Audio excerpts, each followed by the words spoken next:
Welcome to Game Crunch, your weekly video game podcast. My name is Mike Anastasia. With me today, we got Brandon. Hello. And Nick, sometime. Not here yet, so we're going to buy some time. But we're going to talk about games and things. Games and things. Games and things. Although mostly one game, Metroid. Metroid is the game to talk about, and that's what we're waiting for Nick for. So we're going to do things in a weird order. We're going to, I guess, clean up anything else we got to talk about, and then we'll talk about Metroid once Nick gets here. So that's the plan. We'll go from there. All right. Any final thoughts? Anything you want to wrap up on before we get into the meat of things? You know what? I'm just going to say, before, I was playing Skate Story. You've actually been watching me for like the last 20 minutes. And that game's pretty good. I really like it. It's very much a game that's about vibes. It's kind of like playing through would you agree it's kind of like playing through like a soundtrack, like an album cover, that sort of deal? It has those like vibes to it. It's a skateboarding game, but it's very like abstract the way it's presented. It's very silly. It's very silly. It feels like a Suda 51 game. It's made by Sam Ing, I believe is the person's name. I've been waiting for this game since 2020. And when I first heard about it, because my buddy saw it when he was at PAX East right before COVID, he told me about it. Looked super fucking cool. Sent me some stuff from his gameplay, and it just came out a few days ago, like literally yesterday. And it's a blast to play. It's very, very fun, and it's a very chill kind of game for what the plot is, which is you're a demon who wants to escape from hell, and in order to do that, you have to eat 7 moons and skateboard while doing it. It's very weird. You signed a contract with the devil that turned your demonic body into glass, so any little thing you touch will make you fucking explode into a billion pieces. And it sounds really weird and trippy, and it is, and it's very, very fun. In case you didn't guess, because I don't know if you saw it, this is a Devolver Digital game as the publisher. Because who would have fucking guessed that? And honestly, it's just really good. It's great. Yeah, no, it looks very nice. It looks like it's a lot of fun. I don't know. I don't think I've seen enough to really comment on the soundtrack side of things, but I can see that. So, yeah, it's just got a nice kind of like chill, relax vibe to it. It reminds me a lot of Sayonara Wild Hearts, if you remember that game that I brought up a while back. I can see that. Yeah. And but with skateboarding. So yeah. So it's great. I highly recommend it so far from what I've played, but we're only about an hour and a half in. I have heard this is a fairly short game, but you have some stuff you can do, and obviously you can, once you've learned all the ways to skateboard, you can free skate as well, which a lot of people really seem to enjoy as a huge part of the game. So yeah. I can see that. Yeah. What else? What else have you been playing? Well, Metroid Prime 4. But we gotta wait. Oh, sorry. Shit. My bad. No, I'm just teasing. Yeah, no, I mean, yeah, we gotta talk about that. So that's that. Do I have anything else to talk about? Let's see how dry we can run this bank for like 10 minutes. Did I play anything else this week? I did Metroid, obviously. There's that. Well, I guess, kind of things that I am. So the Pokemon DLC comes out tonight, actually. Like, cool. Probably before we finish this podcast, where that is. So that's obviously something I'm excited for. We'll look forward to that next week. The Mewtwo episode, I can't remember if we talked about it last week. I think so. The Mewtwo mystery gift came out, so that's available now. Nice. So there's that. So we'll look forward to getting all those things.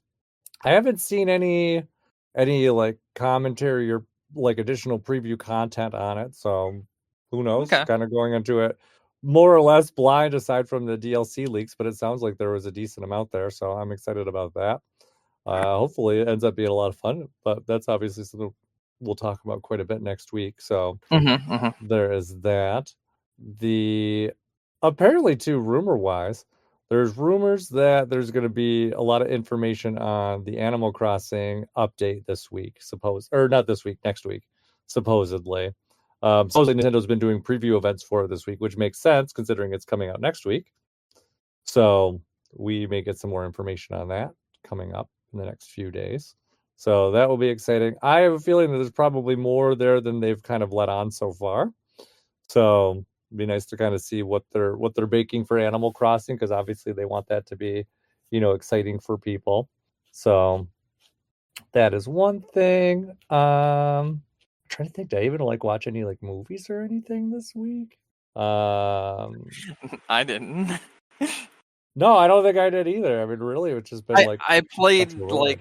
some Expedition 33 with Katie, but like that's pretty much it, you know? Yeah.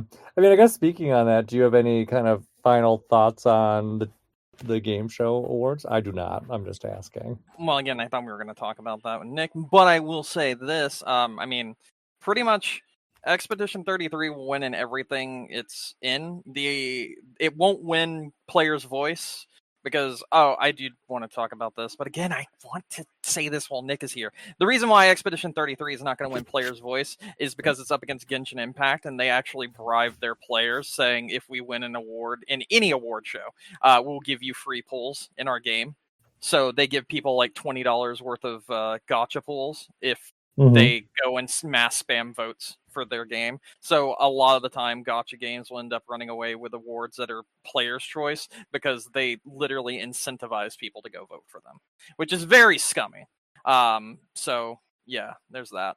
And I noticed a Yeah. lot of that today, which is very, very garbage. So yeah. Mm-hmm. But yeah, that's it. That's honestly how I feel. I want to talk more about the Game Awards, but I want to do it with all of us here. So I'm sorry. I mean, I did see an announcement I'm really excited for, which is that Suda51's next game will be releasing on February 11th, and it's only $50, and it's self-published. Okay. Interesting. So Romeo is a Dead Man, which is the next Suda51 game, will be $50, releasing on February 11th. And like I said, it's fully self-published by Suda and Grasshopper Manufacturer, because they basically said we shopped it around and there were plenty of people that had interest, but we decided that to be able to do what we want to do with our game, it would be best if we put it out Mm-hmm. ourselves. So that's pretty much where it is, and I'm very excited because not only is it like coming out fairly soon, it's coming out at a really decent price point compared to pretty much everything else. You know what I mean? Yeah. It might be the second $50 game that just runs away with it. Now, obviously, it's a Suda game, so it's not going to win like awards. But there are other games that were just $50 this year that happened to come out that might win a couple of awards. I don't know, maybe like like 3 or 6 or all of the ones it was up for. Oh yeah. My point is, Expedition 33 was like a $50 game. And it came out this year. I mean, 45, I think, but mostly like $50 on console. And Mm-hmm. I mean, that price point gave us a lot of content there. So who's to say that these $50 games now aren't actually, more complete than what we were getting before? I think we're gotten to the point where to guess the value of a game based off of its price is a little silly, because we Mm-hmm. do have these games coming out like we had Silk Song this year, we had Expedition 33, and they were priced very competitively to compared to other games that came out this year, and they have a shit ton of content. And yeah, I don't know, I'm just excited for Romeo as a Dead Man and excited to see what Suda gives us next. Yeah, it could be anything. You never know with that man. Mm-hmm. Yeah. I'm a dead man. I'm so excited. I did see that they're talking about maybe bringing that to other systems, but they're Yes, really Switch 2. looking to That's see. the other systems you're talking about, right? Yeah, they're really looking to see if it's going to work though, because of It's Unreal. Unreal Engine. Yep. Yeah. Unreal Engine is a fickle beast right now. I actually ended up talking with someone this week who's convinced that PC gamers are the reason why games cost so much to make, and I'm just like, bro, no, that's not the reason why games cost so much to make. It's has nothing to do with that. Quite literally, the problem is every single video game being made runs on a singular engine, and that engine is like, we got to cram as much bullshit into it as humanly possible, and then with everyone using that engine, everything costs a shit ton to make because of that. because they're trying to chase after how graphically enhanced they can make something using Unreal Engine 5. And the engine's held together with fucking shoestring and hopes and dreams. And it's not working out. Nope. Yeah, sometimes that is how game development goes, and sometimes it goes really well, and you never know. Although I would say, if Suda's self-publishing the one game, it does raise some concerns. Doesn't necessarily Yeah. mean it's bad. Yeah. But makes you wonder if there's something that, maybe kind of the publishers were maybe not thrilled with, but who knows? That's what I was wondering. I was wondering if there's like some aspect to this game they were like, we can't have that in here. And Suda's like, okay, well then fuck you, I'll go make it myself. Because that's Yeah. what that was my take from what I was getting. Like, Yeah, I feel like sounds like it that's to what's me. going on. Yeah. Yeah. So I don't know. We'll find out. Who knows? Watch it be just something like really questionable, and you're like, It'd be like from No More Heroes 2, where if you reverse the girl's story. I don't know if you know about that. Refresh my memory. So there's a girl who tells you her life story, and then they like speed it up like in the thing. But if you like slow it down and then run it through that's No More Heroes 1 at the end. Oh, that's number 1. Okay, sorry, my bad. I'm getting them mixed up. But yes, that one. It'd be something like that where they just don't censor her life story. Because if you remember, that story was super fucked up. Definitely something that Nintendo probably didn't like. So maybe aside from it just being a bit, he did that because of that, and maybe he just wants to be able to do whatever he wants this time around. So he's like, I'm just gonna do it myself. Yeah, no publishers there to say no. Step in the way. Yeah, exactly. Exactly. Watch this. We're gonna fucking boot up the game and you're gonna kill children in the first like 5 minutes of it. I know, probably. It'll just like, be like, is this your man? Yes, but like, I mean, he's not normally like this. It will be like, what's that Star Wars movie where he goes and kills all the younglings? Like, yep. Just mow them down. Yeah, I don't know. Yeah. Sam. I don't think there was any, at least not that I've seen this week. No exciting news either. We're at the end time. Oh, Indiana Jones adding an extra outfit from Temple of Doom. Oh, that's cool. Yeah, so there's that. I don't know. Anything else you're expecting from the TGAs? I guess that statue, they figured out where that's from. I saw. Yeah, I did see that. It's a Divinity, but it's not Divinity Original Sin 3. It's a new Divinity game, and no one knows what kind it is yet. So some people are thinking that maybe they're going to go like Witcher style with the new Divinity, where it's like a open world action RPG. So we'll see. I mean, that'd be kind of cool because like the Divinity lore is neat, and Divinity is the game that was made by Larian, who made Baldur's Gate 3 before, Baldur's Gate 3. So. Future Tomb Raider will be revealed at the Game Awards. Oh my goodness. What? Oh, I was saying about that. That's all. Nope, nothing more exciting than that. But supposedly there's a Old Republic announcement on the way. I don't know. Any other expectations you have for the Game Awards? Anything? Oh, I mean, if you want my honest opinion on what I feel about the Game Awards, I think there's probably going to be some pretty neat announcements. I think that there will probably be some very cool trailers that are shown of games that people have wanted for a very long time. But I think that they will be done in the most teaser way possible, where everyone's like, that's it? Can I at least have more information? And then nothing comes out. Like maybe like something like Kingdom Hearts related or whatever, because some VAs recently got outed from Kingdom Hearts games that have not been in a Kingdom Hearts game yet, so people are assuming that something's going to happen there. Supposedly, there's a Zelda remake in the works of some Zelda game that already existed. That was also leaked today, so I feel like it's going to actually be a pretty big Game Awards this year, but I don't know if my specific niche will be there. as opposed to everyone else's. Mm-hmm.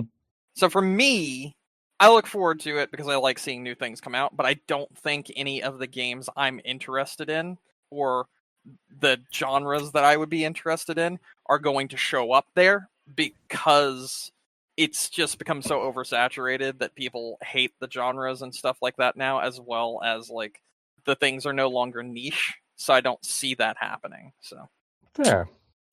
All right, Nick's here. I am here. Do I sound okay, by the way? You sound like shit. Oh, yeah, great. it's actually kind of bad. I'm on my phone and my headphones because my computer's not. Girl. Hold on, let me try putting my other one in and see if that makes it better. All right. Well, if you want to eke out some thoughts on TGA or the Game Awards from Nick, now's your time. But we're not spending a lot of time on it, so that's fine. We could just do Metroid then. Well, Brandon wants to talk to you about things. I would like to hear your thoughts though first about the Game Awards, just like for a few minutes. Oh yeah, no. I mean, I'm excited to see Expedition 33 win fucking everything. Yeah, that's true. So I was happy to see all the nominations for that. It won't win Player's Voice though, sadly. No, it's not. No, it's not going to win Player's Voice because currently Genshin is bribing people with a 20 pull, or it might be a 10 pull last year too. They win. They did that last year. Yep, they did. Yeah, it's a gotcha thing. So don't know what Donkey Kong Bonanza is doing in Game of the Year contention, but here we are. Nintendo had to have one win this year, right? Yeah, I guess Kirby Air Riders would have fit that slot better. That's true, but I don't think enough people played that. I don't think. Speaking of, I don't think Kirby had anything in here, right? Like Mario Kart did. Not a damn thing. Did. No. Wait, did it? They have sports and racing? I thought it was in sports and racing. Hold on. I think Mario Kart was. I don't think Kirby was. Yeah. I think you might be right, which is because the thing is, Kirby Air Ride is neither. Actually, if you were to ask me what category I'd put it in the fighting game category. Oh, really? For sure. Yeah. No, it's Bro, I Smash really Brothers on like hovercraft. No, it's so good. It's so fucking good. So no, I'm excited for the announcements coming. I'm hearing that today that weird body horror obelisk that's been in the desert has something to do with Divinity Original Sin. Yes. So that was that's the consensus. They leaked some information today through the ESRB and through like ratings boards and shit. And there is a basically a banner for the game, and the banner is the exact same eye that's in the center of the obelisk. Correct. But the thing that we do know about that is it's not Divinity Original Sin 3. And it might be some kind of like action RPG set in the same universe, which could be really fucking cool. Just saying. That, and there was a native PS5 version of Divinity Original Sin 2. Yep. Whatever. It's like in certification or whatever you want to call it. Yep. That's running around right now. I have a lot to say about Metroid, so yeah, I'll save more of the TGA talk for post TGA show because I feel like a lot of it at this point is just like I'm excited to hear about games being announced. It's like we're gonna get those. So a little bit of the thing that I said before you came on was like I'm excited to see what will be announced, but I don't think anything from my particular niche or the genres that I like will show up here because they've become so oversaturated that they're no longer niche and no one wants to hear about them. So me and my friends are doing a betting pool. Basically, like it's like a Game Awards bingo kind of a thing. It's weird. So it's like we pick which. So it'll be like, what do we think is going to win the category? What do we want to win the category? And there's one is just a fill-in answer of what do you think will be announced. And I put Persona 6 for mine because I'm like, all right, we're a year out from 4. We have Persona 3 remake coming at some point. 4 remake. I think now's a really good time to like. It won't be like a hey, Persona 6 is coming next year type of announcement. It'll be like how when they announced Persona 5, there's like just the chairs with like the fucking the shackles and shit on them. Like it'll be just like, hey guys, this exists. Maybe a title card. Yeah, maybe some music. Right. Yeah. I think you're right about that. My best guess for what we will see as an announcement will be something. I think we'll actually see something Mario or Zelda related. We got to get that started, so people will have a reason to buy their Switch 2s.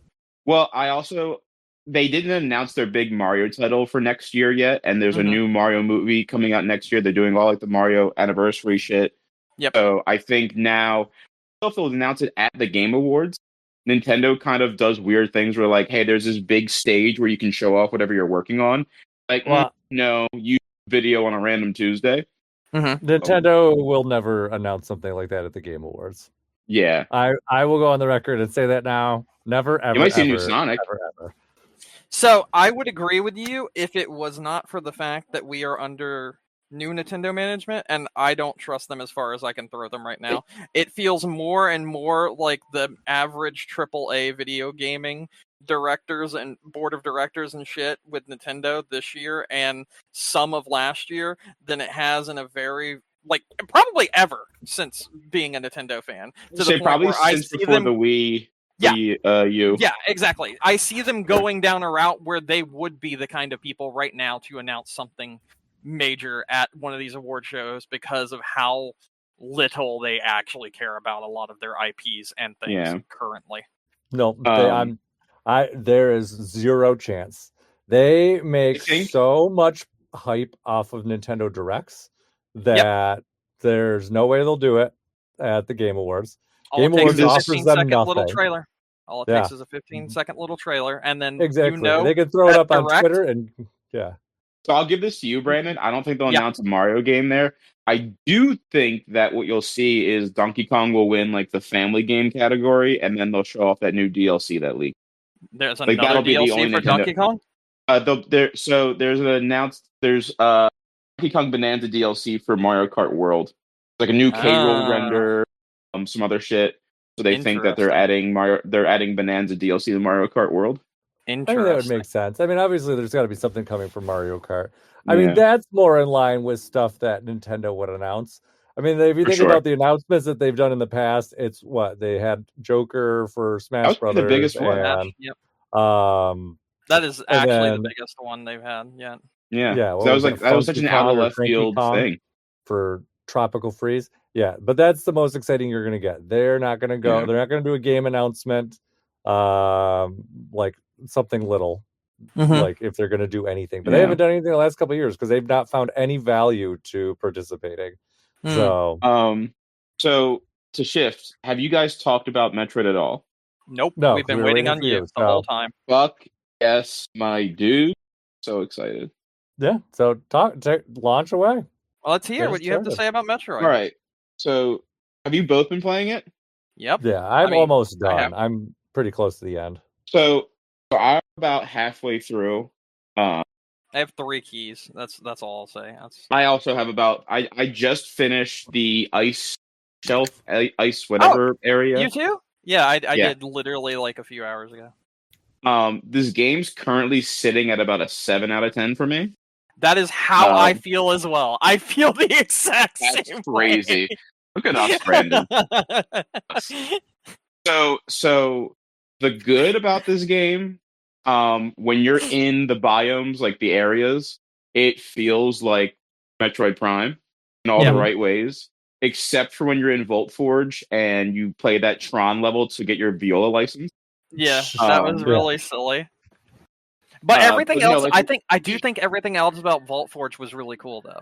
Like, going down really there to start up the power and everything, and traversing all of it, and then having to go back up. All that was sick. I liked that. And then it was like, reminds me of it gives me Metroid? Vibes from no, when you're playing Super Metroid and you have to turn the power on in the ghost ship, and then everything's coming back to life, and all the robots are coming back to life, and all that. Like, it gave me vibes from that.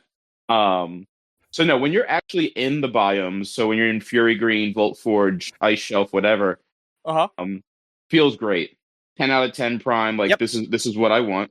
Out of where it ends for me.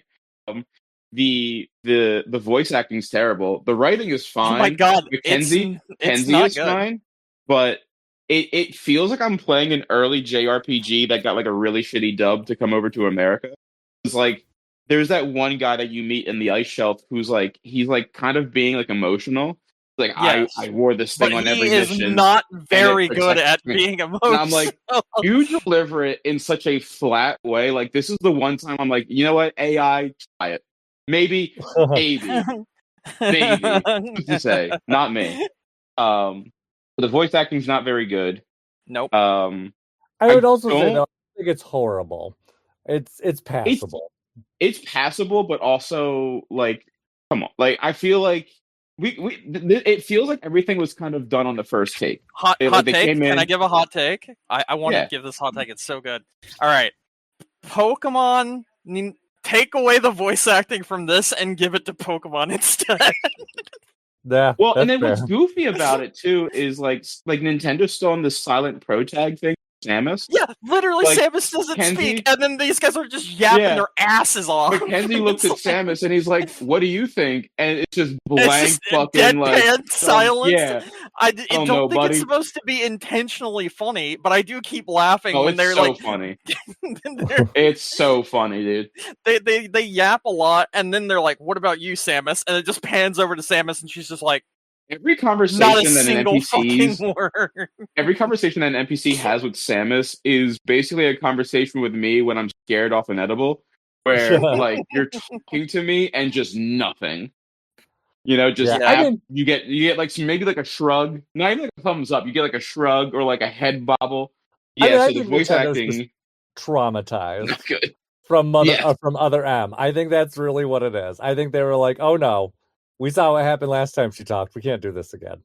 Yeah, that's fair. No, that is fair. That is fair. Yeah. That is fair. But I feel like then don't build your game around it. Like, don't. Fair. You know? Yes. Because if I was able to just go from place to place and not have to traverse the desert, and I get it. We'll get to that in just a second. But anyway, if I was able to just go and be in each one of these cool biomes and like explore that, and like maybe it's connected by a small central hub world where I can go to the other biomes and that sort of deal, and then there was no real chatting with random Federation forces unless it's like something very, very minor where they're like, I'm pinned down, help me, not like I'm being overrun by fucking wolves of all things, alien wolves of all things, dude, and some dude saves me on a giant Gatling gun with his hoorah bullshit and I lost my leg. Like, motherfucker, shut up. No one gives a shit. Wolf was so stupid. Yep. It was such a it wasn't fun. I didn't realize it was a timed encounter. It wasn't like I didn't either. All the wolves. I kept trying to do that. Right. The second time I failed it. I failed it once. The second time I failed it clipped at the exact right time at the end of the sequence. And I was like, oh, thank Jesus, I don't gotta do that again. It was dumb. But no, I think to what you were saying, Brandon, I think instead of having Hyrule Field and Epona, I think I would have rather a monorail system, a train system, something that connected all these biomes together. So the funny thing about that is there is one. You can literally connect to other biomes and not have to go through the desert. The desert feels like an afterthought. Yeah, like, and so my thing was, it's so weird. I was like, all right, well, they have to make the Volt Forge make sense, right? Because they're like, all right, why do we have this big machine building company if we're not making fucking Harley Davidson motorcycles? Thought like immediately after, I was like, you're making like robot. Just say it's a robot factory. Yeah. Like, why do we have to make them like? Don't get me wrong, Samus riding a motorcycle, cool as hell. Yeah, probably the raddest thing I've ever seen a Nintendo game do. But it's so like. But what did it cost? But what did it cost? So it's so shoehorned into the overall design of the game that it just kind of feels dumb. It doesn't feel like good game design, and it feels like a way for them just to be like, well, put this quest in there for you to get these green crystals. Oh my god! Are we going to give you these green crystals? Yes, better do it, otherwise in the desert. You can't finish the end of the fucking bullshit if you don't do it. I know that. Yes. I was actually warned by someone. You better go back and keep depositing those shits and keep doing it throughout the game. Otherwise, you will get stuck in the longest bullshit side quest that's completely boring as fuck at the end of the game. So I will say, on that side of things, having also heard that advice when I started the game, if you are pretty aware of it as you go through, which the game doesn't really make you. No, because it doesn't. It doesn't remind you until the end. It says one thing at the beginning, and then it fucks off, and that's it. Yeah. No, legit. It's just like, hey, make sure you deposit these fucking dumb crystals. Yeah, so it's not a mission status screen. So at least if you're looking at those things from time to time, you may remember. But anyways, Yeah. where I was going with this though was as someone who just finished it and was like actively kind of making sure I clipped them as I was, going through the desert through the course of the game. Mhm. By the time I needed to, I probably spent less than 30 minutes on it. So it is very reasonable to do as long as you're like taking the time to do it as you go through the desert with your natural progression. Yeah. So there's that. And also too, like a brunt of those crystals come from the shrines. There are 6 of them. Make sure you do all of them. And you shouldn't have any problems. That's kind of my tip on that side of things. Yeah. So. While we're talking about the desert, let's have a discussion real quick, please. Okay. Yeah, sure. Is there actual music in the desert, or is it just ambience? So it's just ambience. Okay, yeah. we all three agree. It's just ambiance. Like you can kind of hear a little choir in the background, but that also could just be the choir you hear when you're coming out of the first stage, and also the overarching theme of the entire game. Yeah, it's just ambiance. So let me go ahead and nip this one in the bud, because I've been seeing it floating around, and I have confirmation from several people that it is not true. You do not unlock the jukebox without the amiibo. The 100% completion thing was something started by a bunch of fanboys that is not true. This has been confirmed by people such as Did You Know Gaming and other people as well, that like their entire job is to 100% complete games. If you have not tapped the amiibo to your game, you do not unlock that music. What you do unlock is the ability to hear new tracks if you did buy the amiibo when you get 100% scan completion and finish the game. However, if you do not have the amiibo, you don't get that. Can I give you a hot take about that? You don't care, and that's fine. I just wanted to go ahead and nip that part in the bud. So when everybody was talking about, they locked this feature behind it, shut up. Yeah, it's just a radio for the motorcycle. It's not even the most egregious thing Nintendo's ever done with an amiibo for a Metroid game. You're correct. But I will say, right, let's take this from a different perspective, right? I don't want a jukebox.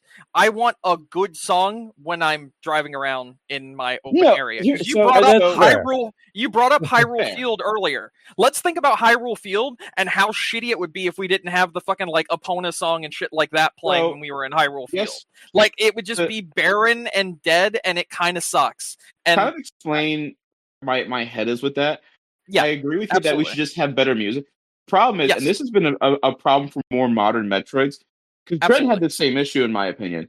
I love Dread. Dread's my favorite Metroid for the Nintendo Switch. A fantastic game. Dread does not have any decent music. It's all not. Yeah. And so that's my thing, is that it's not so much because I want to get the amiibo. I don't have it yet, but my thing is that even if I did have the amiibo, I don't know if I'm going to be listening to like the OST for Volt Forge going through the desert. And I agree. I agree with you there. Yeah, I would like it to have its own song, though. That's the thing. I would like the desert to have its own theme, kind of like Hyrule Field. As someone who has originally, sorry, what did you say, Mike? Oh, I was just saying, as someone who has used the amiibo, I can tell you your thoughts are exact. Like it's, you can turn on the radio, you can listen to it, but it's just it feels like that. It doesn't feel like music that makes the desert better. It's just like it's just music. Like I really don't care about it even when it's there. Because it is very clear, and I think it's very obvious as you go through this game, like the ambient sound that they chose for the desert was very deliberate, because as you go into the areas, the initial areas all have ambient music too. You don't get the actual music until you get like deeper into it. They made it so it's like layered. The farther in you go, the more music you get. Why couldn't they done that with the desert? Because there's like, the central area in the center, which I don't know about that yet. I don't know what that does yet because I haven't gotten there yet. But like as we progress through the desert, why didn't we get more stuff added to the ambience like the other places? Treat it like the other areas if it is going to be considered its own area. That's what I'm the trying original to say. thing was. The original lie that was kind of spreading social media like the day before the game came out is that there was a specific desert track that was locked unless you had the amiibo. And in that case, yes, that's shitty. I would have been like, that's dumb. No, but, it's just a jukebox. Yeah, just a jukebox with but like 3 I said, songs until you beat the game. You get 2 more, which gives you 2 more. Yeah. Yeah, so it's not. Yeah, you're not missing anything. Like this is definitely like I'd rather have like design choice. Yeah, because even like the song that plays on the name of the lake or the river or whatever in Wind Waker, but like even the song that plays when you're riding through the boat through the fucking water, like that's a good song. Like I would like something like that. Exactly. They've done a great job of having music play when you have to do things like cleanup. Like Wind Waker's a fantastic example, and then so is Hyrule Field as well. Again, Zelda does it better. You know, the only thing I can think of with the ambient music and like the lack of things in the desert is like one of the things of this game, and it goes back and forth with itself because it wants you to feel isolated and it wants you to feel like you're in this weird new place and there's nobody there, but then you roll up to somewhere and you see this fucking Fed boy. Like, hey, Samus, I fucked my leg up real bad. But, on that note there, though, too. Why didn't he use the pod? Why didn't he use the pod to heal his leg? You didn't turn the power on yet. I mean, you're right. Thank you. That actually was my own bad. I didn't even think about that. Because... But I also think that this game, in terms of like kind of what you're saying with the Federation troopers, the game makes a point to basically like, and it doesn't do it like really directly, like indirectly. You kind of have to think about it. Like basically, every time you meet these characters, they're like, "Yeah, Samus, these people can't save themselves. You have to." Like they, you see Miles when he initially, has the enemy come out. He fumbles with his gun. He gets stuck. He's obviously useless. He can't save himself. You meet the sniper guy. His leg's busted. He's stuck. He can't save himself. You have to do it. Like, and that you see that theme kind of continue through this. Like, yeah, there's Federation troopers there, but they are basically dead unless you save them. So, like, it's not. You're still isolated. Like, they can't help you. Like, you're just responsible for more people now. Like, that's really the big difference. I didn't feel like their inclusion necessarily made me feel less isolated. I actually think, like, especially with the ice belt area, like that, I thought did a really good job setting up atmosphere, because that really kind of like sets the tone for the game and kind of what's underlying story wise, for this planet. And basically, like, you guys, you're stuck here. You got to get out, and things are gonna get real bad if you don't. So, I appreciate it, but they're really kind of not heavy-handed with this story. Like I know Metroid Prime, a lot of times it's like figure it out on your own with the scans, and you kind of have to do that a lot of times in this game too. But they really just the story's really focused on this world and not kind of. There's a lot of sub stories that just really aren't explored, like these Federation troopers, Silex, the Metroids. Actually, those are all kind of like incidental pieces to this story. That kind of just get dragged along with you as you go through it. So, I mean, that's kind of where that is. I was gonna say, like, the game starts in a very different way. Like, it feels like I'm jumping into a Halo game, and then it just massively shifts gears into something completely different. And I just forget about Silex, and it's like I don't know what kind of villain they're trying to make him because I forgot about him after the first 20 minutes. Yeah, and I think my thought on this, and I don't know exactly how this game is ending, but I have a general idea. My thought is, if you think about the setup to the story, like Samus goes to that base because Silex is there because he's been stealing things from the Federation and attacking the bases. So she goes to kind of address that, and they get in a confrontation. Silex was not intending to activate that artifact and send them fuck knows where. That just happened. But really what it did was it kind of revealed to Samus and the player, like, hey, this is what Silex is doing on the side. Like, he is doing this. He's taking these Metroids. He's doing bad things with them. And I, at least from what I am led to believe, like, that is kind of left open-ended at the end of this game. So I would think that this is kind of more, this game really serves as kind of like a re-entry point to the Prime series. Kind of like, hey, here's the story that we're setting up. It's going to be with Silex and these Metroids. You just kind of incidentally got in this planet, this thing, but once you get out of here, then you still have to address this issue that was not addressed in this game. You still have this rivalry that's stealing Metroids and breeding them and doing bad things with them. So that's kind of where that's going to come back to. But it is definitely, you can tell in a lot of different areas that this game had some troubled development. Like, there are some moments of brilliance and there's some moments of mediocrity. I don't think that this game is bad. I think it's a good game at its core. But it's definitely has some issues. I'm kind of curious to see where this game will kind of fall in fan perception, like maybe a year or two down the road.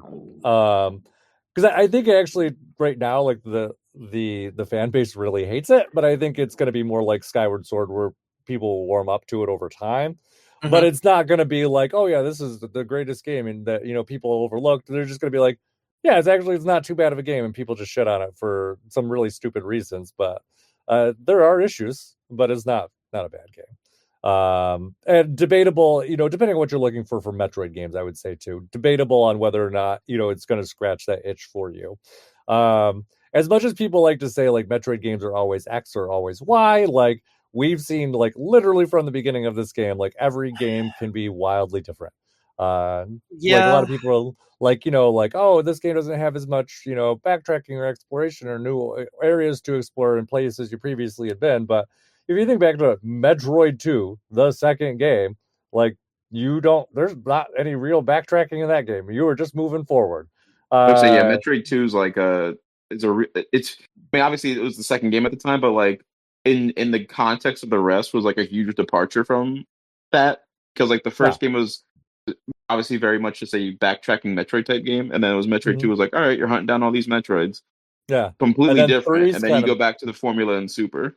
Yeah, but then you go back to the other one in Fusion, so it's kind of like, like it's pretty, actually, if you think about it, it's pretty evenly split between games that kind of have that kind of big exploration, kind of unlocking aspect versus games that really kind of just do the, kind of linear, Metroid experience. Yeah. So it's pretty close, like 50-50. So I want to say something about this game, actually. Yeah. I've seen the vast majority of people that have praised this game and really enjoyed this game don't like Metroid.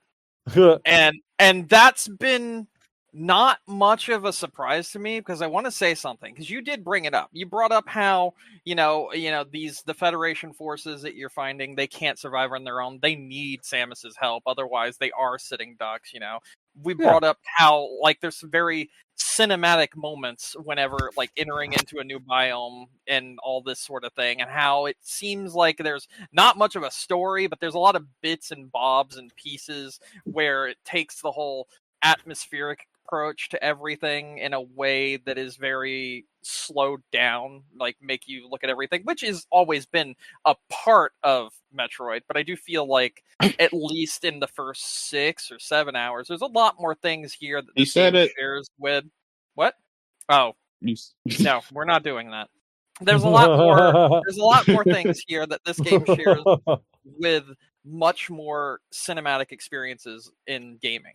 Like, I feel like there are elements here that feel like, with the pacing of it, it's similar more to something like, a PlayStation game than it is the normal Nintendo Metroid games, and even the Metroid Prime series, with how things are started, its pacing, its cutscenes, this, that, and the other. Obviously, we have Other M, and that's a completely different side of the spectrum.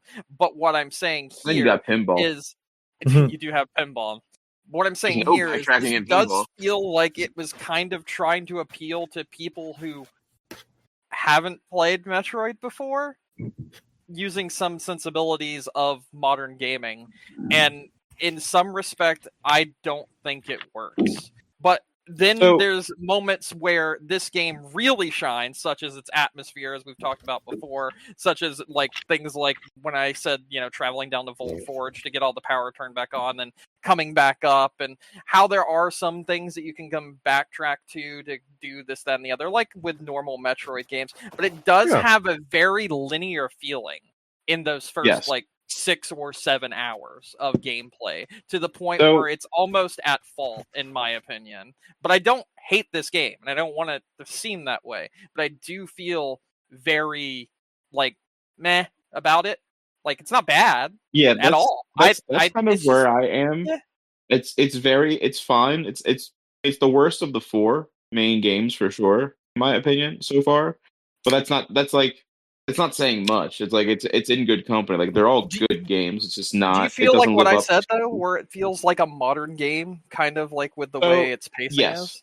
Yeah. It for sure does. And to your point, I think the reason being is that what we got to remember is that yes, this game was it was originally announced in 2017, rebooted in 2019. It got restarted so many times. Yeah, this has only been in development probably for like 2 or 3 years, right? Like, but let's also giving it the benefit of the doubt. Let's take into consideration between Prime 3 and Prime 4, 15 years have passed. Yeah. In the time it took us to get a sequel to Prime 3, an adult basically, a kid grew up into an 18-year-old adult. Yeah. And is now being introduced to this series possibly for the first time. I think that was kind of the reasoning with it, is like they're like, all right, there's a lot of new people who are going to experience Metroid now. And obviously, like, this was one of my concerns actually before the game even came out. I'm like, all right, well, you have this large of a gap between games. Yeah. It's not even like a gap between games. It's a gap between multiple systems, right? Yeah, and generations. Yes. So you have people who like wouldn't have the attachment. I think one of the mistakes of them is that they called this Prime 4 and they didn't just call it like Metroid Beyond or Prime Beyond. Yeah. Because I think attaching a 4 to it kind of makes it seem like it's connected, and it's really not. The largest connection is from Prime Hunters, which again that wasn't called Prime 3. Yeah, but it wasn't called like Prime 2 Hunters. It was called Prime Hunters. Yeah, but I think there's a disconnect between 3 to 4, so you're introducing it to a new audience for the first time. So I think calling it 4 is kind of a mistake, because it's like, well, we obviously all played the original games because we were alive then, but there's also a lot of people who own a Switch 2 or a Switch who didn't experience it, so they're playing it for the first time. But I also feel like it's mediocre in the sense of Nintendo really just wanted to get this game out. This was probably the best they felt it was going to get without costing them a ton of money. And because I had some friends suggest to me, they're like, it's weird that they're putting it out in December. That means they don't want to put it up for any awards. And I'm like, they're confident enough in the product that they're putting out that it's going to get awards. Mm-hmm. Yeah, I mean, this definitely seems like, kind of like you said, this game has been in development for at least 7 years, and they've probably dumped a shit ton of money in this. Who knows how well it's going to sell, because it's been nearly 20 years since the last one. Yeah, and on top of that, they have to kind of modernize what they had from 2 generations ago, kind of reintroduce people to Metroid Prime. Like it had a lot of goals to do it, and I think at some point they looked at it and said, all right, we're not going to make this game perfect. We're going to make it good. This is going to give us a good foundation that we can build off of. And that's where we'll leave it, because, we can we'll have the pieces that we need for what we're going to do next, because that will make things easier for a sequel. But we'll just kind of like, get the ground wet. We'll start here and like just go. And you guys mentioned sorry. I was just going to say, I was talking to my one friend about Metroid and everything yesterday. They kind of did the same thing with Dread, because Dread, it's a part of the 2.5D Metroid series. Mm-hmm. It doesn't really, like, you can play Dread front to back without having to play 1 to 4. I don't think you need any context of 1 to 4. But what I'm saying is, I think where Dread succeeds in that, 4 doesn't. But like that's what they were trying to do. So like reintroduce it to new people.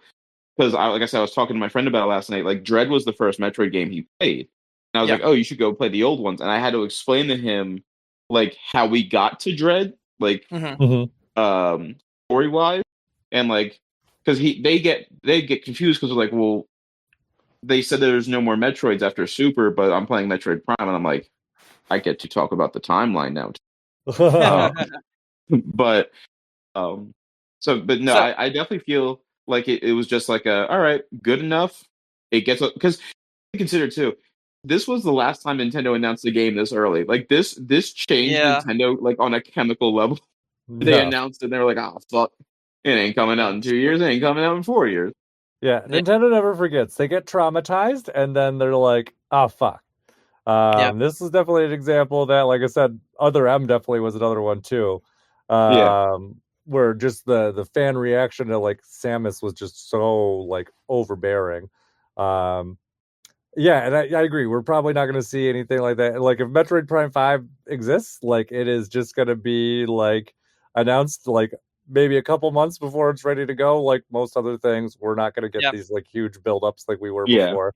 Like they really were, I think they were kind of hoping it would be like what they did with GameCube, where they announced Smash before before it was even in development, and just hope that they could figure it out later.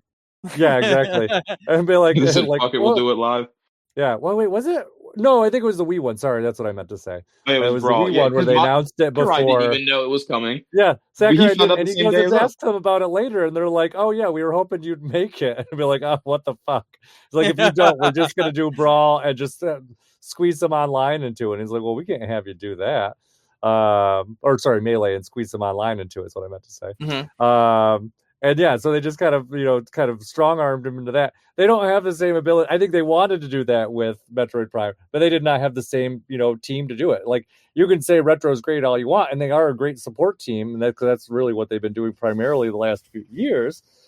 But yeah, just the people who made Metroid Prime 3 are long gone. So this is a team that's never worked on the series before for the most part. I'm sure there's some stragglers, but for the most part, this is a fresh new team that's not really had experience with this game before. So they really had to, kind of get the studio up to speed and get things going. Maybe now that they have a pipeline, they can, do something a little bit more adventurous with it. But yeah, no, definitely some decisions there. But I think all of it really came down to, this is the stuff that we've made. How are we going to make it all fit together? And that, I think that really, if you think about it like that, that really kind of explains a lot of the strange decisions in some places, like the desert, for example. So you guys, God damn it. I've been trying to interject this the whole time. You guys have been saying a lot and mentioned multiple times that that it feels like they had to find a way to like kind of modernize what they had that they were working on for all this time, and also like connect new players to the series and whatnot. And my only question about that is, when the fuck has that worked? When the fuck has that ever worked? No, when you're right. Something got completely changed around for like a new group of players to try to grab their attention. When the fuck has that ever worked? Maybe we should stop fucking doing that and make the game that the people fucking want for once. And that's kind of how I feel about examples. Can you think of any right now off the top of your head? You're totally right. Saying you're wrong. Where games got changed because of like player feedback, like series is? No, not player feedback, but to modernize said game, to bring it up to snuff with what we're currently having in the game's like place. Because like I will say this, I can think of plenty of time. No, I can think of ones that they modernized it. Now they suck ass. Yeah, like Halo. I know. I was exactly gonna say. Fucking Halo Infinite. Oh, shit, Halo Infinite was a very good example. I will say they did better on that later on down the line. They did bring some stuff to it that made it a better game. But that's one of the biggest things I can think of. Like, we added certain things to Halo and it was bad. We added certain things or changed certain things in series like fucking, I don't know, Dragon Age or Saints Row. And Final Fantasy. to like be there for Final Fantasy, to be there for the modern audiences, to chase the trend. 16 sucks ass. And it's what bad. About 7 remake? Because I mean, that's a prime example of what you're talking about. Many people will say that 7 remake is bad. I don't necessarily agree, but I understand why people would feel the way they do about 7 remake. That is where I stand on that discussion. No, for sure. Like, but, I Breath of the Wild I example stands. I know it stands, but I don't like Breath of the Wild, so I can't have this conversation. I don't even. Oh no, it's IGN. IGN the just rated it as one of the top Zelda games of all time. IGN. You can't spell ignorant without them. Anyway, Good. That's real good. I like that. But anyway, what I was going to say is, thank you for bringing up Zelda, because I could actually loop this back into Metroid. If we didn't have the desert area, it is Zelda. This is Zelda. This is the Zelda I like. It really is. This game is the power actually, it's very much like they borrowed from the Zelda template very heavily. This, like, not an exaggeration. Like, this is more like Ocarina of Time style Zelda with the way that the biomes are set up. Like, it really is kind of like, you do some backtracking to go back and, for small things here and there. Exactly. But for the most part, it's really like, hey, you go through, you get the item that you need to get through the area, you beat the boss with said item, and then you leave and go onto the desert to the next place. Not a lie at all. I like, that's why the parts I like of this game, I really like. But then the parts I don't, I'm just like, oh, come on. I want to really like this. So it's all of the same power-ups that Samus usually gets. So, like, the boost ball and all that shit. They're like, ooh, it's psychic now. I'm like, shut the fuck up. Although psychic, I will say, I like different. Nothing. Names are dumb. The psychic stuff, for the most part, doesn't make a difference aside from a couple power-ups. But I do like the visual look of them. The visuals like, are in really terms fun. of like how they are. And also, it does do one other thing that really. Can you hold the thought? Yes. 1 second. Okay. Because the one thing I think that the psychic powers actually do, which I think is kind of cool, was they actually make it so you can have like stuff hidden in plain sight. And that's true. Like, you come back to an area and it's not like, oh, I didn't notice this stuff before. Like, it's more like, hey, you just didn't have access to it because of the psychic powers. But yeah, so that's more. It gives them a lot more latitude instead of hide. They can hide things in plain sight instead of making it so that ties in to what I was gonna say. Oh, really? Yeah. You want to hear something stupid? What's so that? When you're leaving Ice Shelf and there's that cryopod with the thing in it and it's like glowing, it's going like wow, wow, you know what I mean? Yep. It's like hanging there. I'm like, damn, I don't know how to get that. Whatever. And then I leave. And Mackenzie was like, yo, I think you forgot some shit in there. And I was like, yeah, but like I don't have those power-ups yet. The fucking God of War thing. Yeah, that's that's the God of War Ragnarok power-ups yet, but like thanks Big Mac, I appreciate you. I did see someone else say that on Reddit too, at the exact same place, where they're like, well, that's great because it saved me hours of getting lost, but at the same time, like, I instantly knew. So and then I realized I was like, oh, I'm supposed to use fucking psychic brain power to curve the bullet around the door, the ice ship. Like, oh, thank you, appreciate letting me know that. Thanks, Big Mac. I like that you called him Big Mac. Because it wasn't like, hey man, you forgot this important thing that you need to progress through the game. It was like, you got some shit in there. I'm like, I passed a lot of shit. I don't have the fucking electric shit. Yeah, exactly. I was thinking that too when I was traveling through. Where's my electric thing? Dude. I can't. I'll come back later. Fuck dickhead. I live in a cubicle. I've never done this before. Hey, he's a level 4 engineer, and we need him to put a flame cannon on our arm cannon. All right, well, if I need him to jailbreak Viola, I'll be like, all right, dude, let's go. But otherwise, I'm like, you know about bounty hunting, dickhead. Hey, Big Mac, do you think you could add a jukebox to my Viola? Yo, can you jailbreak this shit and add fucking Tap Tap Revolution to it? Can you allow me to just listen to all of Nintendo Music app through my Viola? Well, that's the thing, is that people keep saying that you need the amiibo to listen to music. I'm like, you have Nintendo Music app, right? Pop that bitch open. Brother, I got Spotify. I'm listening to System of a Down while driving. You can listen to Voltforge right there. You can listen to whatever you want. You can put on no hands. You can do whatever the fuck. So actually, one thing that I do not think that we talked about, I think that the art style in this game is fucking incredible. Hands down. The prettiest game I've seen on the system so far. Oh yeah. There's definitely moments where I even look at it and just like, I mean, I know, but it's like wow, this is so like well animated and fluid. I'm like, it's almost like watching a movie sometimes. They really nailed it. Like stuff like Voltforge and kind of like the electric stuff. Like I've always just kind of like wowed with the with the atmosphere that they kind of create in like these environments. I thought that was excellent. I think I think is one thing that they really nailed. I think the closest that they had in the Prime series, because I would even say like these biomes, I think they definitely look better than what you see in Prime 1, I'm gonna say. And Prime 3, I think the closest maybe would be Prime 2, with the I can't think of what the last area is called. I just fucking played it. That like fortress, the Sky Fortress or whatever it's called. Yeah. No, I know what you're talking about. Yeah, like very kind of similar like atmosphere to that, I'm but yeah, bad with I think they names. knocked that out of the park.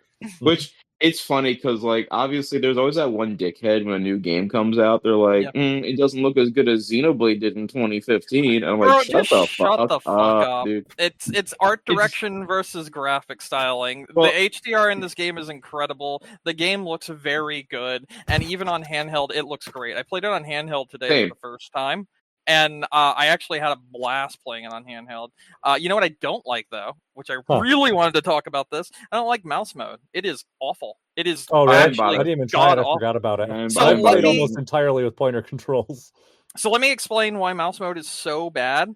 If you have a mouse in your hand, Nick, since you are also the other mouse player here, you put your fingers on two buttons, you rest them there, and sometimes you'll click the back button for like toggling your voice or anything, right? That's sure. probably how you use a mouse, right? You don't have like 20 buttons on the side that you have to press strategically. Not unless I have finger. one of them Razer mouses exactly. with the fucking number exactly. pad on it. Oh, I see where you're going with this already. You see where I'm going. Yeah. So in Metroid Prime 4, they want you to press the two triggers that are on the thing, but they're not even specifically just for shooting.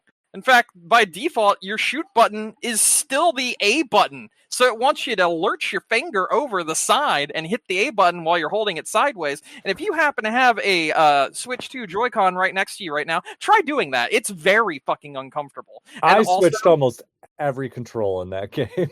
I swap them around too when trying to use mouse, but it still feels like I'm playing Twister with one hand, and it's just not fun, and it's really not enjoyable. And it also like causes my hand to cramp up because the Joy-Con 2s, for as much bigger they are than the original Joy-Con, they're still fairly small for an average sized hand adult, and my hands get super cramped very quickly. I quit after 30 minutes of trying to play with mouse controls because it doesn't use raw input. So, like, quite literally, mouse smoothing is on by default. There's no way to turn it off. That shit sucks. Which means it kind of guesses, like, how far you need to go when you're, like, moving it across. So, like, instead of me being able to put as much, like, as I need to, like, get that precise thing, it kind of estimates. So it's not full, like, actual mouse controls.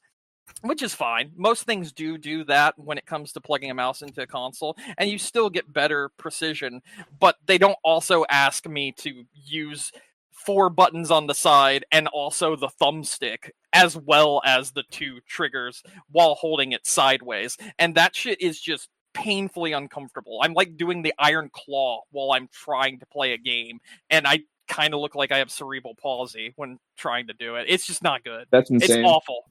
I played with Pro Controller the entire time. I've been playing with Pro Controller since then. It's just a mess. Otherwise, I've been mostly a mix of pointer controls and handheld. The big thing with me with going back and forth between the two is the default control schemes are so wildly different. Like I had to change them so that they were somewhat similar. So at least I was not like, because otherwise, if you keep the defaults, the pointer controls, like you said, A is the fire button, but in handheld mode, the right trigger is the fire button. And I'm like, nope. I'm like, my mind cannot have this dramatic change of controls between modes if I'm just going between one and the other so frequently. So I ended up changing everything to be closer to the like the controller mode. So like I keep secondary fire on R, keep the primary fire on ZR, and then I think almost everything else is about the same. The only weird thing though that I don't understand, so because the game lets you swap controls but it doesn't let you edit controls. So what I mean by that is, for example, the controller mode has two fire buttons, the A button and something Yes. else. But in the pointer controls, it has two jump buttons, I think is what it is. So What's the double jump? yeah, so like in one of my modes, like my A button and my B button are both jump buttons. Oh yeah, that's in controller mode. But in pointer mode, right? Is that how it is? Yeah, in pointer mode, no, controller mode, I got it all confused. In pointer mode, there's two jump buttons. In controller mode, there's two fire buttons. So my like A button is also still a fire button, but it's also my interact button. But yeah, it's weird. I wish I could just be like, yep, I don't want this extra jump button. I want it to be this. That would be great. But you just don't have that option. You're stuck with switching around. But I think with they give you enough latitude to move things around, you can do almost anything you want. So it's not like it's like a huge detriment, but just not quite as smooth as I would like it. That's my TED talk. Okay. Mm-hmm. So there's that. Well, there you go. Yeah. I mean, pointer control sounds a lot better than, like I said, mouse is just. I even tried changing the controls on mouse. It's just not. It's not doable. Yeah, it just never seemed like something I wanted to try. I've seen anecdotally people say if you want to do it, like you would like to have a like a custom like thing to put the mouse in, so it's like easier to hold because it's too much with the way it is, or too small, like you said, just not ideal for your hands.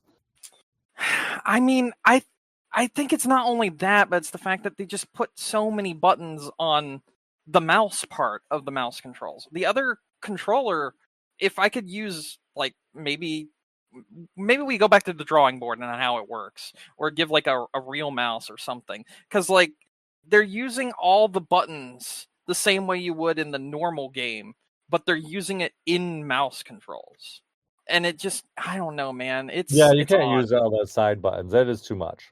I agree. Yeah, like they want you to use all four side buttons and the thumbstick while it's on its side in mouse mode. Like that's just, no, I'm good. No, I'm not, not at all. It's not comfortable. It's not fun. It's not enjoyable, and it's a mess. They got to go back to the drawing board and figure it out. Otherwise, this gimmick's dead. That's simple as that. Yeah. Yeah, I figured this would be the one game that would utilize it well. Me too. Yeah, but, and who knows if it's more of a they just didn't have time to get it done right, or whether or not it's even an issue of can it be done right. I mean, it could be done right if they made a specific peripheral for it. It could be done right if they made a specific peripheral for it, but they also might need to make a specific like control like mode for it. Like, because obviously you can't have that many buttons dependent on like the side of the controller, like you said. Like they'd have to find like a workaround for it. But these are aftermarket. I forgot they made aftermarket mouse grips. Like make it like a. It still doesn't help remove those four buttons from the side and put them somewhere else. You know what I mean? That's true. Yeah, I mean, really, probably. I mean, I don't even know how you would do it. Like, maybe make it so like L is like a toggle to have the other buttons on the other thing, where it's like, you press, I'm trying to think, like maybe you hit L and then like left on the D-pad switches from, your weapons triangle to like morph ball mode or something. Yeah. Something like that probably would make it a little bit more feasible. So at least you can like access everything without having to constantly pick up the mouse to do things. Yeah, I don't think I really don't. I cannot imagine how it's feasible in its current state. The more that I think about it now that you're talking it's about not. It's really not. It's such a damn shame because like, so here's the thing, right? If you use it for something like, I'm going to give an example because there was one mouse mode that worked. Still, it was very uncomfortable because of my hand size and everything. But it didn't make me play Twister on the controller to use it. And that was when I used Fortnite on it. Because there's not really that many buttons for Fortnite, to be honest. Especially if you're just playing no build mode. And when I played the game Fortnite on Switch 2 using mouse mode, it felt fine.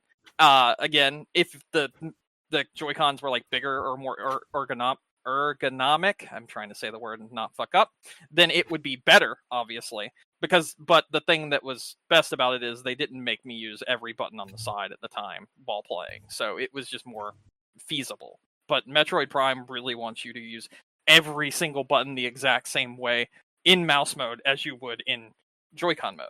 Yeah, no, which can't is be just done. silly. It's just silly. Yeah. Yep. Nope, not working. What else? I don't know. Yeah, I don't know. I mean, like I said, I'm not done the game quite at this point. Yeah, me neither. I gotta, go get that major upgrade that I needed and completely missed. But like I said, it shines in some points and it also just it falters in others. Yeah. Honestly, if I think anything, it's making me want to go back and play like again or something. I think it's funny that the 3 Metroid fans are like, yeah, it's all right. It's not shit. It's also not amazing. Like all 3 of us feel kind of the same way. Yeah, I mean, I'm really happy playing it, but yeah, it's just not. Yeah, me too. I like have fun playing it.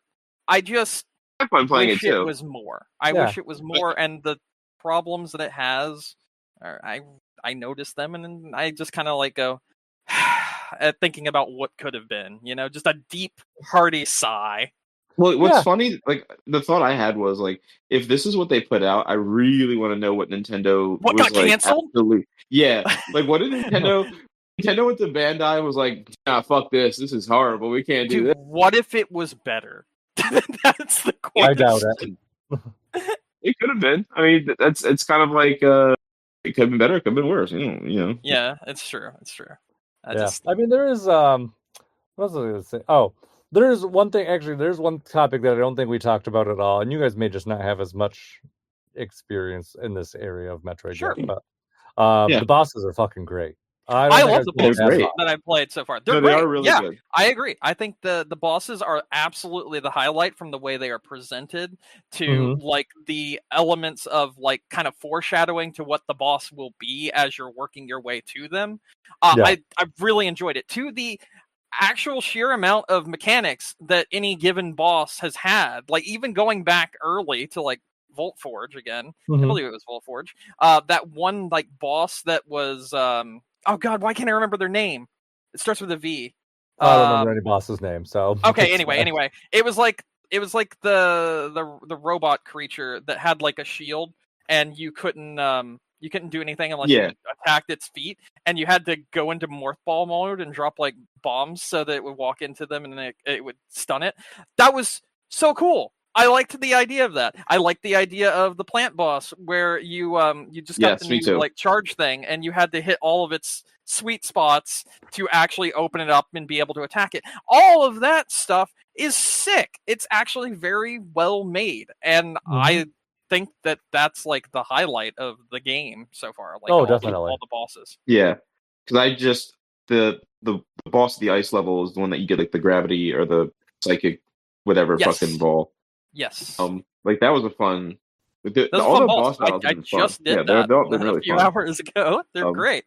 But there were some boss battles in like the original Prime games that like I was like this is just a horrible. Because there's one, I think it's in Prime 2, where like you have to fight the boss entirely in morph ball form. And there's at least 2 of them. I think if you told me, hey, either fight this boss and defeat it, or you're dead, I'm like, I just pull the trigger. I'm not. It's not happening. It's not happening. Can't do it. No, there's that. It's so fucking hard. The other, actually, speaking of difficulty, the other thing I think about this game too, and I've not seen anyone mention this, and so it could just be me, but it's just been on my mind. I think especially because I just played through like Prime 2 and Zero Mission, just before this came out, so at least I have some like more like Metroid familiarity recently.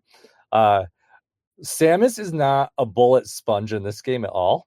No, you take so much damage so quickly. Yeah, you don't even realize it sometimes. I could do with a little bit more of signposting, like that I've been hit in some of these things or how much damage it's doing, because I feel like in some cases, specifically boss fights, sometimes I'm fighting them, I don't realize I've been hit as much as I have, and I look and I'm on 1 health container. I'm like, what the fuck happened? Yeah, once it started going nuclear, and you're like, oh, you're done.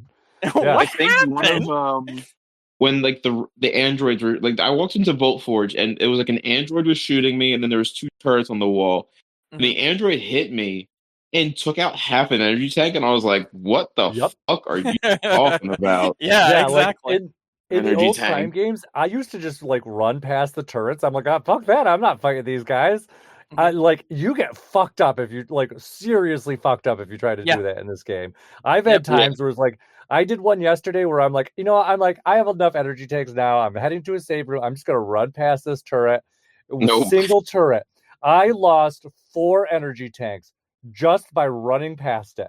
On the flip side, though, I will say this game is much more forgiving in terms of rewards for defeating enemies, though, too. It's closer to classic Metroid, where hey, you defeat something, here's a little energy, ball, or I don't know what they call them. Here's a missile thing. I feel like I'm getting power ups enough that hey, you're actually rewarded for beating the enemies too. So it's not like you're just constantly losing health.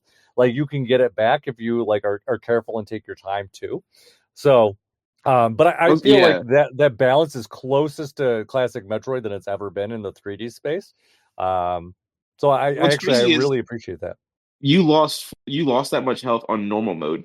Yeah, exactly. On normal mode. Can you just break your legs in hardcore mode? I don't understand. How are you making that harder? Because that's why I lost when the wolves were circling me. One would run into me, and I'd be like, "Shit, I just lost a good chunk of health." Yep. Yeah, and especially at the end of the battle when they're just coming out of nowhere, you're just getting blasted from all angles. I couldn't even see him half the time.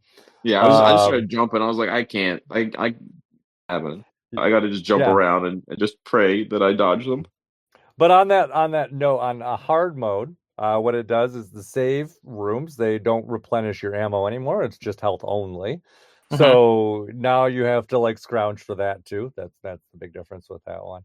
Aside from enemies taking more, having higher health and giving more damage.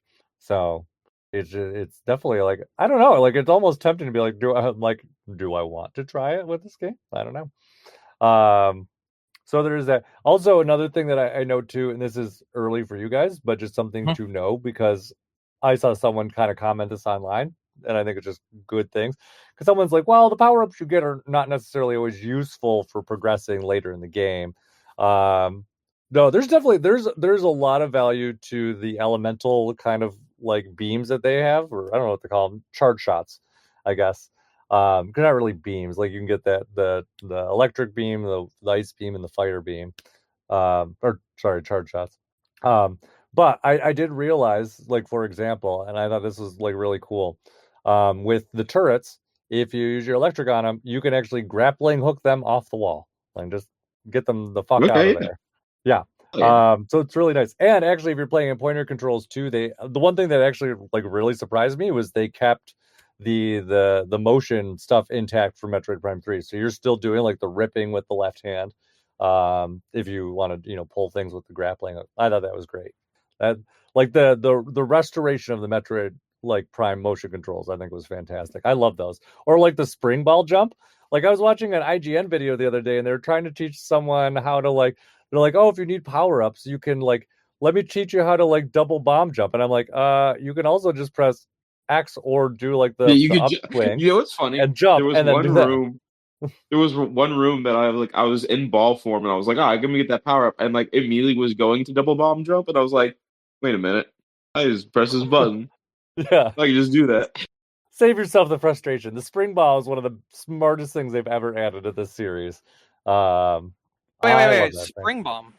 Hold on. Spring what? ball. Spring ball. Mm-hmm. Wait, hold on. What am I missing? You can jump in more. You just hit Y or whatever. Yeah, I got you. Never mind. I know what you're talking about now. My brain went, what is he talking about? And I was like, oh, I hit X, not Y. I'm looking at an Xbox controller, forgetting what the button is on Switch. It's a mess. And my controls are all different probably from yours too. Like I said, I changed almost everything. So mine is X. I don't know what it is on most people's.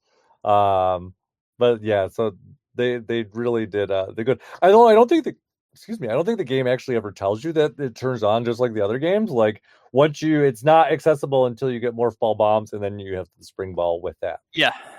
So they're kind of well, it's basically just an extra bomb jump. So here you go. So. Oh, there you go. Yeah. So we all pretty much agree that this is a good game. It's got issues, but it's a good game. It's fine. It's a good game. It's got issues. I feel like that. It definitely could have been better, but it's fine. Yeah, I like I said, I think this is for me. I think this is hey, you got a good foundation to start whatever's next. Hopefully there is a next.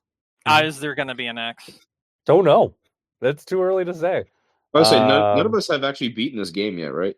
Yeah. No, I've heard awful things about the ending though, but I can't speak on it personally. But I've heard from other people that I'll try and finish it by the next hated time. the ending. The next time I'm literally like I'm at the ending. I can go anytime at this point. I'm just going through and getting the rest of the items that I missed. That's what I'm doing right now. So okay, I definitely will be done by the next time we're back to this. I will say mixed things on the ending is what I have read. I've heard the final boss fight is fucking incredible, kind of in line with what we talked about with the rest of the things. See, that's the thing though. Like Dread's final boss fight was fucking incredible, so it better live up to that if they're saying that. Yeah, so I hope so. I guess like the actual like story part of the ending, much like the rest of the game, mixed. Like it's kind of like because obviously the final boss for this one is going to touch back on story threads that really don't exist in this game. So it's just kind of more like setting up story for something that could be coming down the pipeline. Yeah, but I am very excited for it. So we'll see. Okay. All right. What else? Anything else you guys want to talk about on Metroid? I think we've pretty much covered everything. That's all I had to say about it at this point. Okay. Anything you guys want to talk about otherwise before we wrap up? Okay. No, I think I'm good. I think I'm done. I will say, Nick, before you were here, I played Skate Story with Mike here. You should definitely check it out. I think I really like was playing that at MagFest when it was in beta still. It's a fun game. Yeah. My buddy showed me it when he game. went to PAX East and it was there. And he was like, "You'll really like this game." He showed me it in 2020. And now that it's out and I've played it, I was like, "I really like this game." Yeah, no, it's a sweet little game. I like it a lot. Like I talked to the devs once when I was at MagFest, and like they're really cool. I like the way the game looks. It's a very like aesthetically pleasing looking game, and I mean it's a fun skateboarding game. So it is neato. All right. Anything else? Nope, that's it. Okay. Well then, on that note, thank you everyone for listening to us tonight. Don't forget you can find us on iTunes, Stitcher, Google, Amazon, YouTube, wherever you get your podcasts. Game-crunch.com has all of our old episodes, and if you want to send us an email, gamecrunchcast@gmail.com. Brandon. Hey, how you doing? Any final thoughts? No, not really. Man, you know what? No, I actually do I do have a final thought. I think for the most part, and I want to go ahead and say this right now, and maybe Nick will feel the same way. I think like the Switch 2's launch year has been kind of mid overall. Like not bad, not necessarily good. It's just there. Yeah, I think it's really there's been lots of good games, but not anything that really is like stand out, I guess. I feel like this year's been a lot of like, hey, this game's good. I like Bonanza, but like in my opinion, so far the only thing that's been worth the $70 price tag. Now I love Bonanza. Bonanza was a lot of fun. Yeah. But the only thing that's been worth the price tag for me so far is Kirby Air Riders. That is wild because like I see a lot of people, at least for the Switch 2, that are like, that's the game that is not worth my money, but like obviously they haven't played it or they don't care to play it or it's not for them, haters. that sort of thing. And I listen, here's the thing.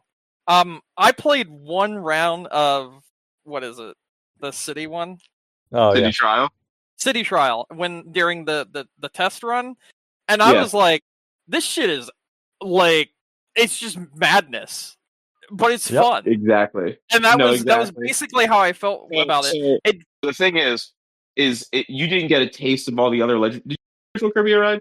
What's that? Play the original Kirby Air Ride for GameCube? I barely. That's the most I can say. I didn't put time into it, but I played it in passing. So in this game, there's legendary air ride machines in the original, and there's legendary air rides in this one. In the original game, there's only 2. In this one, there's like 4, 5. Mm-hmm. One of them is so big that if you assemble it, it destroys the entire city trial map, and the game at the end now becomes you versus everybody else in the lobby. Oh, that's kind of cool. It's fun as fuck. The machine is so big it has a flight deck on it, and the flight deck has Nova's face in it because Nova made it. Um, there's also like a tiger you can assemble and ride. Um, there's custom people are putting there's like a whole marketplace for customized air ride machines, and I've heard of that. with as you can imagine, it either goes wearing the really really bikini. good Yeah, or the love bikini and got making removed. Chef Kawasaki and Micro Bikini had a report somebody made an air ride machine with a old German symbol on it the other day. Oh, Um, those people. Yeah, uh, of course, of course. there's also people that made an air ride machine where positioned I it can't where believe they like made a an air Hindenburg. rider, right? It's insane. Wherever Kirby sits in the air ride machine, they put like a bunch of stickers that made it look like he like had like a wet fart, just doo Okay. coming out. All right, all right. But no, honestly, like I mean, I played the fuck out of the original Kirby Air Ride. Mm-hmm. The game is fun as fuck. The racing is fun as hell. The city trial is fun as hell. It's quite literally Smash Brothers on wheels, and I love Honestly, it. if If I there's could let two you Switch borrow 2 my games, copy, I would. I wish I could. I wish I Yeah. could. If there was two Switch 2 games that I wish I could get for Christmas, which I'm not going to be because I'm actually just going to give all my money to Katie so she can get her Switch 2. Or anything I get for Christmas, I'm giving it to Katie so she can get Switch 2. But anyway, and I'm totally fine with that. But I really want to play Air Riders, and I really want to play Age of Imprisonment. Age of Imprisonment looks like a blast because I love Warriors games. Doesn't matter if it's Hyrule Warriors or Fire Emblem or the original Dynasty Warriors, that sort of thing. I love all of those kinds of games. They're so much fucking fun. But Kirby Air Riders is something that looks special and is probably something that the people that are fans of it absolutely adore. I'm eating it up. I'm not eating it up. a fan, not because I dislike it, but because of my lack of experience with the series. So that is why I chose not to buy that one, but I really wish I did. I'll put you know what I'll start doing? I'll start recording me doing stupid shit in it, and I'll post it like in our chat. I'll be like, "Hey, Brandon, look at this dumb thing I did." I'm just gonna be more and more upset that I don't have it and feel the FOMO and be like, motherfucker. Like literally, like one of the things I've done. So like, there's like different things that happen during City Trial. Like Dynablade will come down. The power up in the game that's basically just like just giant laser that destroys everything in its path. So like one of my favorite things to do is while everybody's grouped up on Dynablade is to shoot that laser off if it spawns, and then like you get every fucking power up from killing all those people. So then you're zooming around the map. You're zooming, you're flying, you're speeding. Like it's ridiculous. You should send me some eShop cards so I can play with you. Who's to say? Who's to say? So he goes on sale. I mean, it looks like a blast. It does look like It it'd is be a a lot of blast. fun. No, And it's I a had blast. fun in the little bit that I got to play of it during the test run. So I'll check it out at some point. I will too. I mean, so much coming out though. Like I even got two games today. Like I got Skate Story and Unbeatable today. I've also been playing a shit ton of. Nick, you should look into Unbeatable. I think you'd really like it. No, I played the demo. I like the demo. Oh, I've been playing a lot of Cult of the Lamb. Mike. A lot of Cult of the Lamb. Bits and Bob's released today. Bits and Bob's is it's basically before the new Rhythm Heaven game was announced, someone said, "Fuck it, I'll do it myself." And they made a demo called Bits and Bob's that is essentially just Rhythm Heaven on PC, and I think it's on consoles as well. But it finally released today. Oh, nice. And it's really good. It's probably something else I'm gonna get in the future. But no, I promise I'm done now. Me too. I was asked, do you have anything else today? Like, do you have anything else you want to say before we leave? No, and then, like, I literally took us on a tangent for like 20 minutes. I'm so sorry. I forgot how we got here. We were wrapping up. That's how we got here. We were wrapping up, weren't we? Like 20 minutes ago. My bad. It wasn't that long. Okay.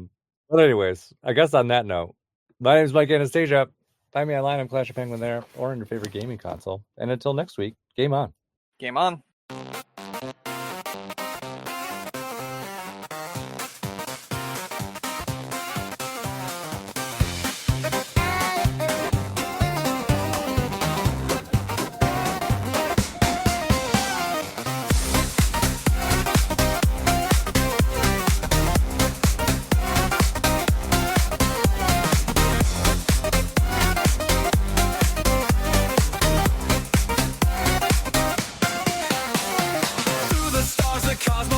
comes.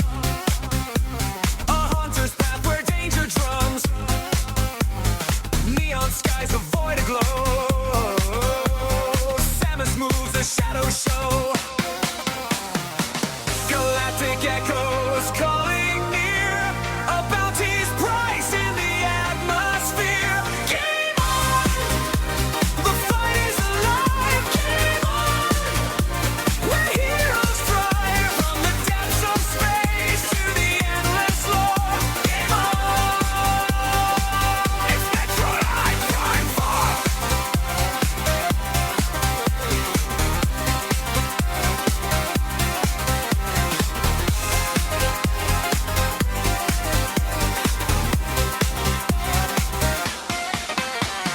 A morphing sphere, a cannon's flare. Enemies fall with a steely glare. Shows no ruin, secrets kept. World she's seen and stars she's leapt. Power surging, armor gleams. A battle born of cosmic dreams. Game on! The fight is alive. Game on! Where heroes thrive. From the depths of space to the endless lore. Game on! It's Metroid Prime 4.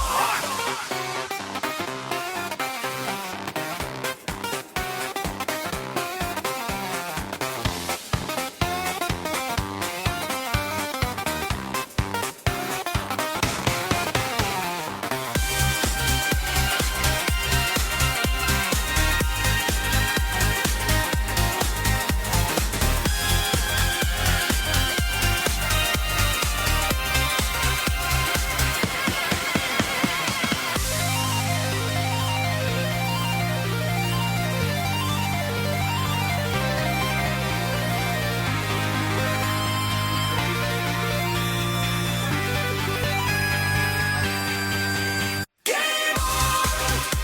The fight is alive. Game on! Where heroes thrive. From the depths of space to the endless lore. Game on! It's Metroid Prime 4.